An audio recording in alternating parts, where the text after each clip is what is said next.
Ayan, for today's video ay pupunta tayo ng palengke at tayo ay maghahanap ng ulam para sa tanghalian.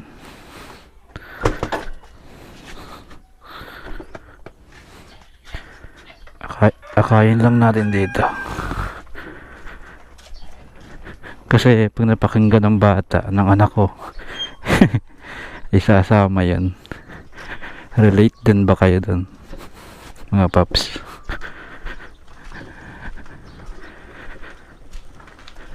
Pag napakinggan kasi niya yung motor ay iiyak yun. Ayan, start. Ayan mga paps, palis na tayo.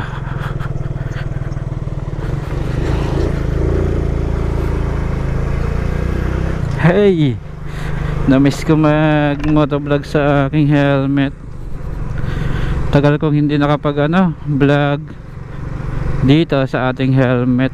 Ayan, parang medyo na ninibago tayo. Nasanay tayo dun sa half face lang, pero goods naman. Ayan, palabas na tayo. Kaliwa lang tayo dito.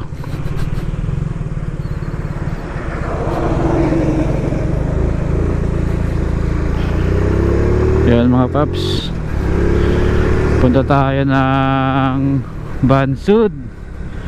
Let's go mga paps. Ayan, kamusta na ang buhay-buhay? Kamusta na ang araw-araw nyo mga paps? Kamusta na ang mga nagdaang araw? Kamusta na yung ating mga followers dyan na active na tuwing mag-upload tayo? Ayan, patuloy silang sumusuporta sa ating channel. Ayan, big shout out sa inyo mga paps. Comment nyo lang para may sama natin sa ating vlog ang inyong mga shout out. Alam ko kung sino yung mga tunay na supporters natin dyan. Yan mga paps, nandito na tayo sa may pinakamalaking saging sa balat ng Mindoro. Pakalaki niyan, dito yan sa Bansud. Ayan mga paps, magkano update sa gasolina dito sa K-Fuels? Ayan, 84, 85. Napakaganda ng panahon ngayon. Napakainit. Kaya kaninang madaling araw maulan. Yun, my favorite. Plaza de Bansud. Shout out. Dito ako madalas mamili mga paps, kasi ito lang yung bayan na malapit sa amin. Lang siya, 4 minutes nandito ka na sa Bansud. Ito na yung pinakambayan nila. Ayan, shout out kay pare ko may basket. Ano kayang tinda niya tapos meron pang yung bubong yung kanyang motor. Safe na safe yan sa sa pagtag-ulan.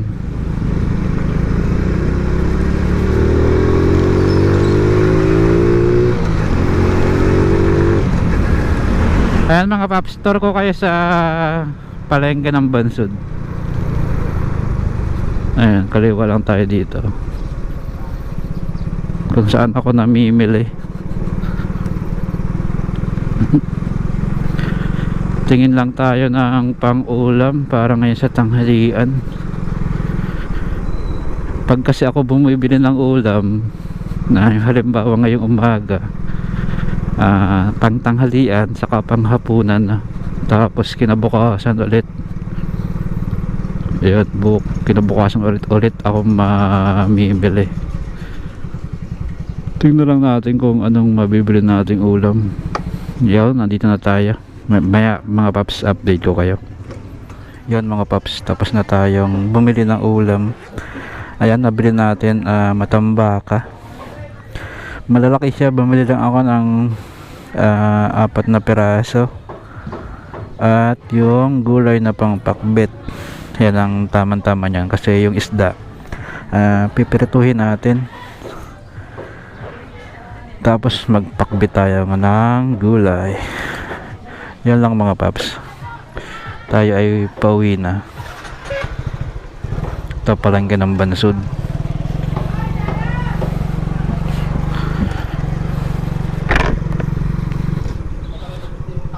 Yan mga paps, kaliwa lang tayo dito. At dito ikot ko lang kayo sa aming sa palengke ng Bansud. Dami na kasi dito ang pwedeng mabili na din. Ayan, kung mapapansin mo. And 1 lane parking area. Meron naman nakalagay dito yung mga mga kung saan ka pwede mag-park. Ito yung mga biyaheng Pinamalayan Bansud, mga BBGP. Diretso lang tayo.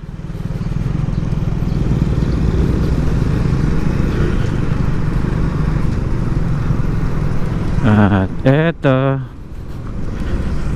a day in my life.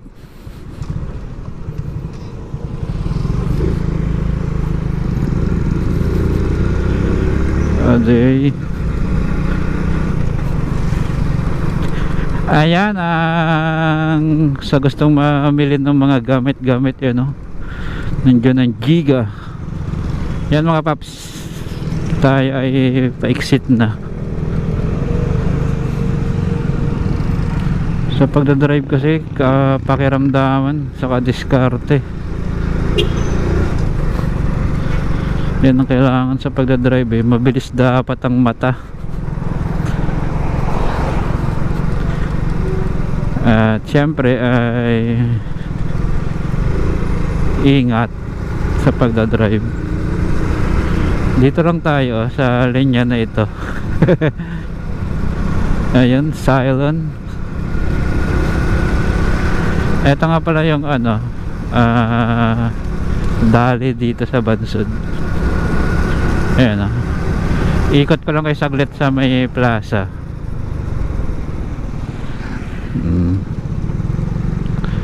Ang laki ng tawag, peacock ba yun? Ayan,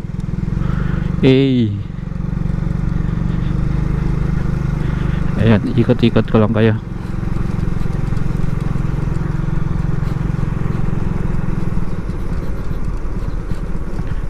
Ang lawak din kasi ng plaza ng Bansud, yun, napakalinis pa. Tingnan mo naman kung gaano kalinis. Ayan, bayan ng Bansud. Di ba napakalapit lang namin? Kaya pag may mga event dito, malapit lang kami. 4 minutes lang nandito ka na. Pwede ka nang manood. Sikat na sikat pa naman ito, lalo pag yung mga piyesta.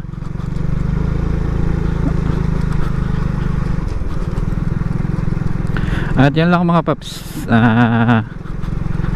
yan lang ang aking a day in my life.